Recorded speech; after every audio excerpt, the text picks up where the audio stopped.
Ito nga pala Mesami yung kaganapan after namin sumakay ng cable car at hindi na kami natuloy sa susunod na station dahil natatakot itong mga kasama namin. Kaya ang ginawa na lang namin is naglaro ng mga snow at minekos-mekos na yung snow. Ginawa nilang lupa. Anyamatan. At pagkababa nga namin sa cable car, dali-dali na silang tumakbo papunta sa snow at wala nang makakapigil sa kanila. Anyamatan. Meron pa dun wakyatan papa at punta ka pa sa tatri. Ito ba? No. Ito ba Dan? Hindi na lang ako mag-news ko. Ay, wala na siyang balot, mama. Nakatakot yan. Tara. Teo! Teo! Teo, chubula ba? No, pansyan papa, numero 2. May mga ano yata yan. Si. Kasali tayo dyan. Niyaya ko pa nga ulit si Mona Moro para sumakay pa ng isang istasyon. Kaya lang takot na talaga siya. Kaya naglaro na lang talaga kami dito sa unang istasyon. Anyamatan.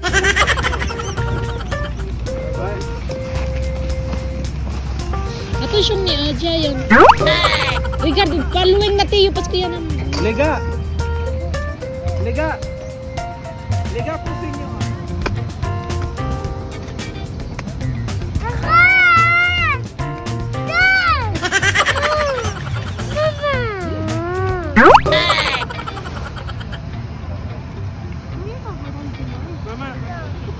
At tuluyan na nga hindi kami nakasakay ulit ng cable car kaya nakaunang istasyon lang talaga kami. Kaya nagpicture-picture na lang kami dito at nag-tiktok.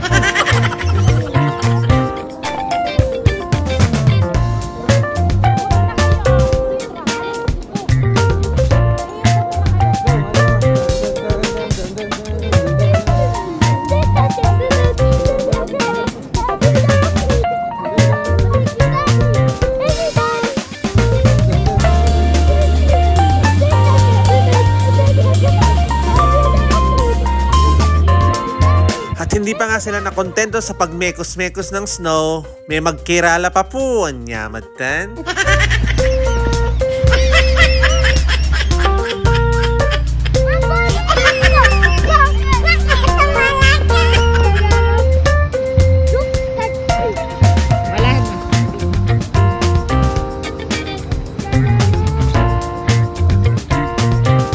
At bago nga kami babalik pababa, Mesami, is dito na lang kami gumawa ng snowman at i-upload ko na lang na separate yung video na ginawa namin ng snowman.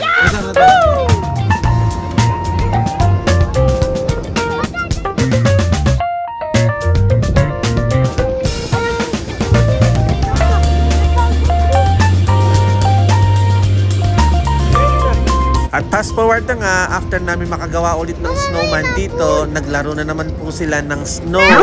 Kaya nagtatanong sila kung pwede daw iuwi yung snow papunta pabalik sa bahay. Sabi ko, hindi kayo nagdala ng ice chest. At para sanang may naiuwi tayong snow. Nyamatan. At sana may nagamit pa pala tayo na panghalo-halo.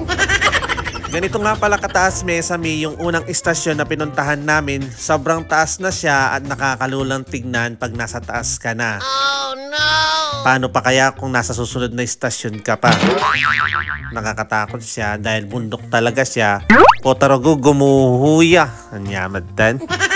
Bali, inubos na lang namin yung oras namin dito na maglaro sila ng snow. Mga 2 hours mahigit is nagstay kami dito at nagpicturan. At tinikman din kung ano daw lasa ng snow. Bakit kasi kinakain nyo?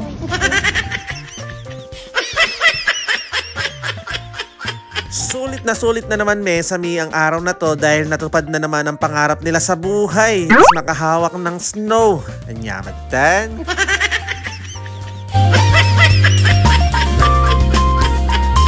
Thank you for watching! Again!